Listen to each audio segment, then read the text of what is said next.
మీ business ఏదైనా మీ ఊర్లో promotion చేయాలంటే అది సుమన్ టీవీతోనే సాధ్యం. ఇప్పుడే సంప్రదించండి. ఈ రోజు భారతీయ జనతా పార్టీ రాజ్యసభ సభ్యత్వానికి పాకా సత్యనారాయణ గారు, మా గురువు గారు, ఆయన్ని నామినేట్ చేయడం జరిగింది.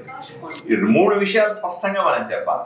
మొట్టమొదటిది, పార్టీ సిద్ధాంతాలను నమ్ముకొని అదే ధ్యేయంగా పనిచేస్తున్నటువంటి కార్యకర్తకు గుర్తింపు ఎలా వస్తుందో ఈ సభ్యత్వం ద్వారా తెలుస్తుంది.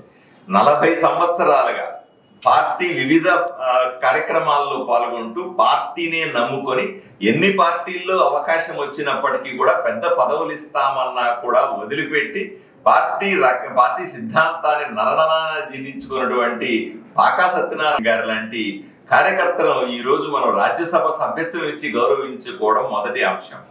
రెండో విషయం, చాలా మంది అనుకుంటారు రాజ్యసభ అంటే పెద్దల సభ. మీరు ఎక్కడైనా చూడండి, ఏ పార్టీల్లో ఉన్నా చూడండి, రాజ్యసభ అభ్యర్థిత్వం వచ్చింది అంటే వాళ్ళు పారిశ్రామికవేత్తలు అయి ఉంటారు, లేకపోతే బాగా డబ్బులున్న ధనవంతులు అయి ఉంటారు, పెద్ద పెద్ద కాంట్రాక్టర్లు అయి ఉంటారు, పెద్ద పెద్ద మూటలతో వచ్చి ఆ సీటు తన్నుకొని పోతూ ఉంటారు. అట్లాంటి సందర్భాల్లో భారతీయ జనతా పార్టీ ఒక సాధారణ కార్యకర్తకి రాజ్యసభ సభ్యత్వాన్ని ఇవ్వడాన్ని ప్రజలందరూ కూడా గమనించాలని నేను కోరుకుంటా ఉన్నాను. ఎందుకంటే పార్టీ కార్యకర్తకి ఇచ్చే గౌరవాన్ని వెనుక బ్యాక్గ్రౌండ్ ఏమీ లేకపోయినట్టు ఇది భారతీయ జనతా పార్టీ ఆంధ్రప్రదేశ్లో ఉన్న ప్రతి కార్యకర్తకు ఒక ఉదాహరణ లాంటిది. మరింత పని చేయడానికి ఉత్సాహాన్ని ఇస్తుంది.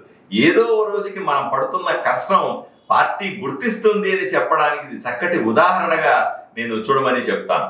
మూడవది, అన్నిటికంటే ముఖ్యమైనది, బడుగు బలహీన వర్గాల పార్టీగా భారతీయ జనతా పార్టీ ఈరోజు ఎమర్జ్ అయ్యింది.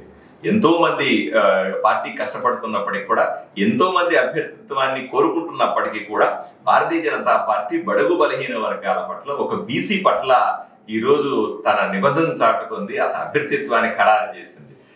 ఆ పార్టీ మిగతా పార్టీలతో పోలిస్తే భారతీయ జనతా పార్టీలో మాత్రమే బడుగు బలహీన వర్గాలకు అత్యధిక ప్రాధాన్యత ఉంటుందని, తగిన గుర్తింపు ఉంటుందని, ఇది బడుగు బలహీన వర్గాల పార్టీగా చెప్పుకునే అవకాశం ఉందని ఈ సందర్భంగా చేసుకోవచ్చు. ఏది ఏమైనప్పటికీ కూడా ఈ రోజు మా గురువు గారు పాకా సత్యనారాయణ గారి అభ్యర్థిత్వం అన్నది ఈ రాష్ట్ర రాజకీయాల్లో ఒక మలుపు. రాష్ట్ర రాజకీయాల్లో ప్రజలందరూ కూడా ఈ అభ్యర్థిత్వాన్ని చర్చించుకునే అంశంగా మారిందనడంలో ఎటువంటి సందేహము లేదు.